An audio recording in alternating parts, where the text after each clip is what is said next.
Hello and welcome. I am Matt, gamertag balloon_commander, capital B, capital C. I'm part of the VGA team. I'm essentially heading up the VR section of Veterans Gaming Australia. So firstly, I'll just go into why VGA is beneficial for everyone involved.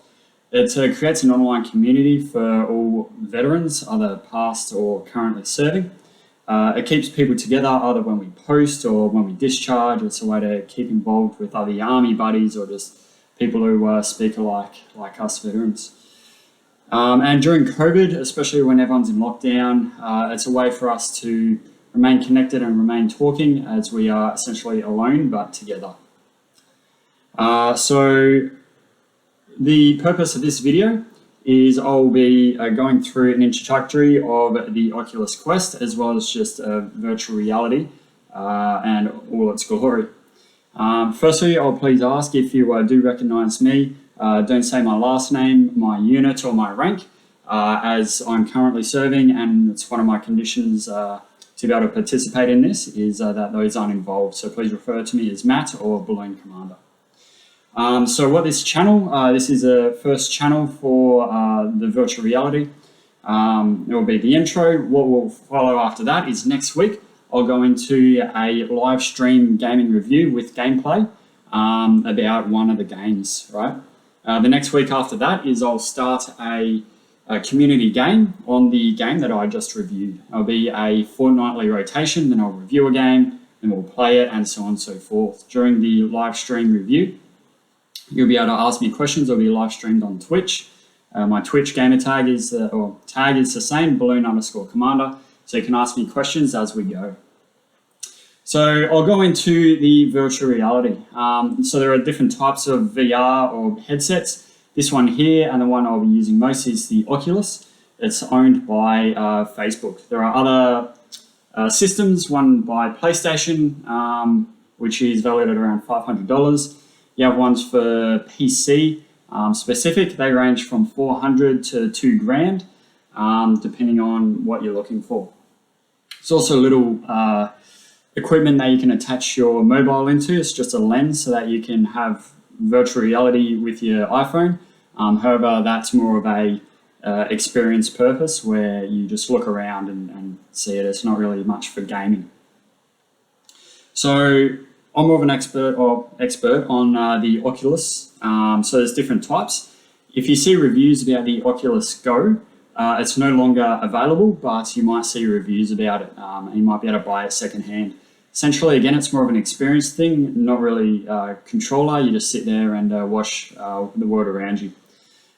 So the Oculus Quest, which is what this is, there's Oculus Quest 1 and Oculus Quest 2. The difference between them is a slightly better resolution and processing RAM and slightly different controllers for the Oculus 1 and 2. This is the 2, and this is what the controllers look like.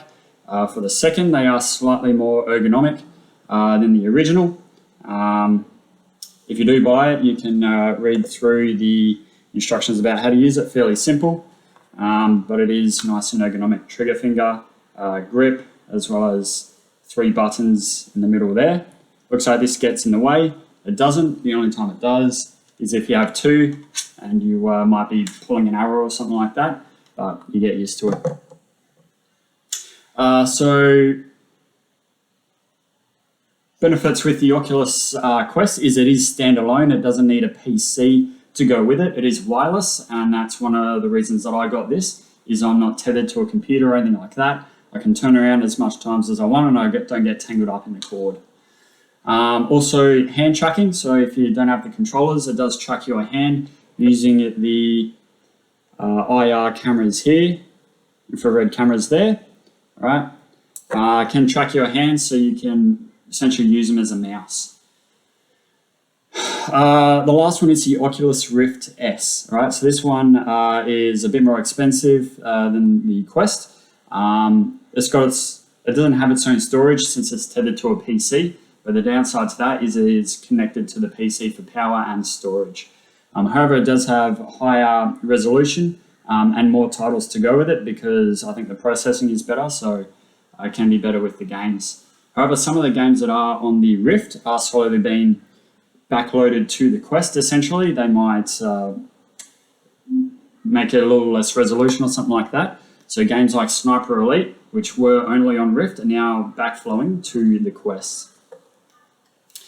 So for the setup of the Quest, there is a step-by-step guide on the Oculus website, all right? And as you put it on, it's all fairly self-explanatory. So I won't tell you how to suck eggs, but just make sure it's fully charged before you start it. So the steps are self-explanatory. I won't go through that. However, what I would recommend is a good 2 meter by 2 meter space, and it will tell you to draw out essentially a play zone with a little graffiti can kind of thing. And so when you walk up to that boundary, it superimposes kind of a net in front of you and tells you that you're reaching it. I would recommend downloading the Oculus app on your phone. It helps with, you can cast it to your phone, you can buy games on the phone and download it to the Quest. I would recommend that your phone, your monitor, your TV, and the Quest all be on the same Wi-Fi. That does help with the interconnectivity. The Oculus, because it is owned by Facebook, you can link it to your Facebook account. And what you can do is live stream or record games straight to your Facebook. So anyone on your Facebook account can watch you killing zombies, shooting Russians as you play, right? And then people can comment and you can see it. It's quite handy. So you can link those together.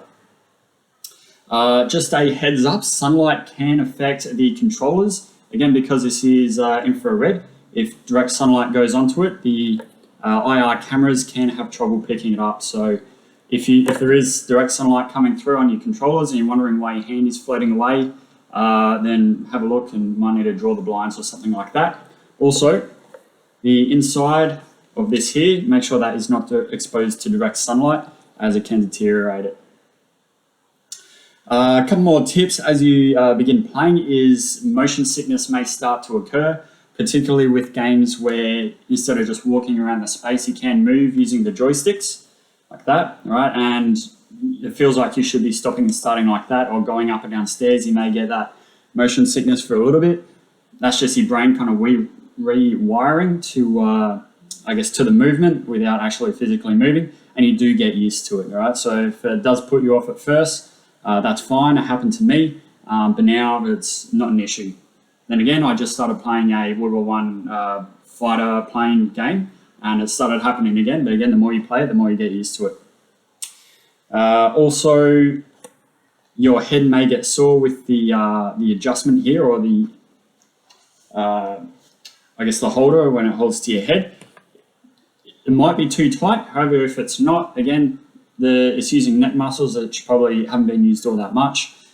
So you do get used to it. I used to only be able to play for about 10-15 minutes at a time, but then the more you use it, the more you get used to it. Now I can play for a couple of hours, depending on the battery life, but 2 hours and you start running low on battery. You can plug it in and play if you need to. However, like I said, I don't like that because it tethers you to a corner or stops you from turning around. But can be done, especially if you're doing an experience game or watching YouTube for whatever reason through the headset. You can just plug it in. Lastly, when you draw a boundary, you can add a seat. I think that's a recent thing. I recommend that because if you're between lobbies and you've been shooting people for the last 15 minutes, you might want to take a seat without exiting the boundary. If you exit the boundary, it stops showing whatever is on the app or the game, and it starts showing you the infrared. It's just like a black and white camera, and says, hey, get back to it. So if you had a seat, you can sit down without essentially stopping the game. There might have been, last thing, if you do add a boundary, make sure it's not too close for your TV, right? Because if you are reaching out to a ball or a disc or something and you're kind of on the boundary there, you might not see the boundary at first and put your fist through the TV. I've almost done that. Luckily didn't damage it, but you might not be so lucky, or I might not be so lucky next time. So there's another tip there. Right, so I'll wrap this video up, coming up to 10 minutes. Right, so hope you've enjoyed the video. There will be further streams going on. All right, Thursday night. We'll start with a review. Just go onto Twitch. We'll add a link onto the VGA website. Onto Twitch, remember my gamer tag, balloon_commander, capital B, capital C. My first game that I'll review will be Population 1. It's a nice, easy first-person shooter to start with. The mechanics for reloading and everything is fairly simple, so if you are new to the game, it's a fairly good starter. This is the Oculus 2, I gave my Oculus 1 to my dad for his 60th. He's playing that game and he's loving it. It's a good way, again, for people to connect.